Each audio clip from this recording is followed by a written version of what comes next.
মুন্সিগঞ্জে পানির দরে বিক্রি হচ্ছে আলু। দেশের মোট চাহিদার 1/3 আলু উৎপাদন হয় এই জেলাটিতে।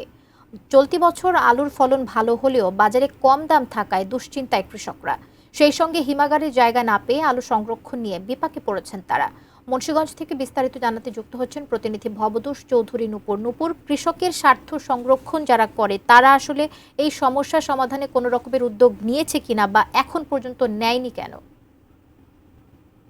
আচ্ছা কবিতা, আপনাকে একটু বিষয় আগে জানিয়ে রাখি যে আসলে আমাদের মুন্সিগঞ্জ কিন্তু প্রায় 16 লক্ষ মানুষের বসবাস এই জেলায়। এই জেলাতে প্রতি বছর কিন্তু প্রায় 10,22,000 মেট্রিক টনের উপর আলু প্রয়োজন হয় এই জেলার মানুষের। তো আমাদের যেই আলু উৎপাদন হয় প্রতি বছর প্রায় 10,50,000-এর উপরে আলু উৎপাদন হয়। এবছর কিন্তু প্রায় 10,80,000 মেট্রিক টন আলু উৎপাদন হয়েছে। আসলে আমি আছি একটি cold storage, allied cold storage নামে একটি কোল্ড স্টোরেজে। যে আপনি জানেন যে আসলে এই পর্যন্ত যে আলু উৎপাদন হয়েছে, আলু উৎপাদন প্রায় আপনার সিংহভাগ আলু কিন্তু এই কোল্ড স্টোরেজে স্টোর করা হয়ে গেছে ইতিমধ্যে।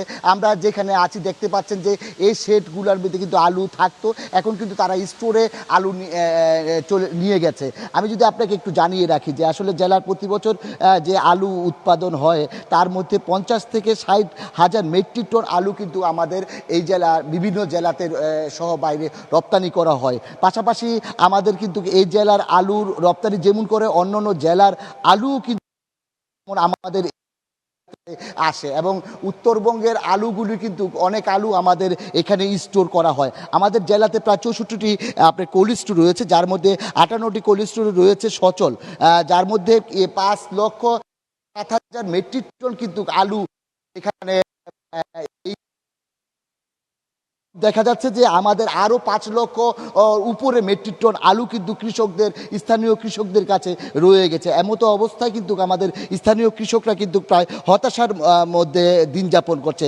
যারা ছোট ছোট ব্যবসায়ীরা আছেন, আলু ব্যবসা করেন, তারাও কিন্তু হতাশার মধ্যে দিন যাপন করছেন। কারণ ইতিমধ্যে কিন্তু প্রতিটা কোল্ড স্টোরেজে কিন্তু আমার আলুতে পরিপূর্ণ হয়ে গেছে, এবং স্থানীয় আলু সহ বিভিন্ন জায়গা থেকে, যে উত্তরাঞ্চল থেকে যে ধরনের আলু আসে।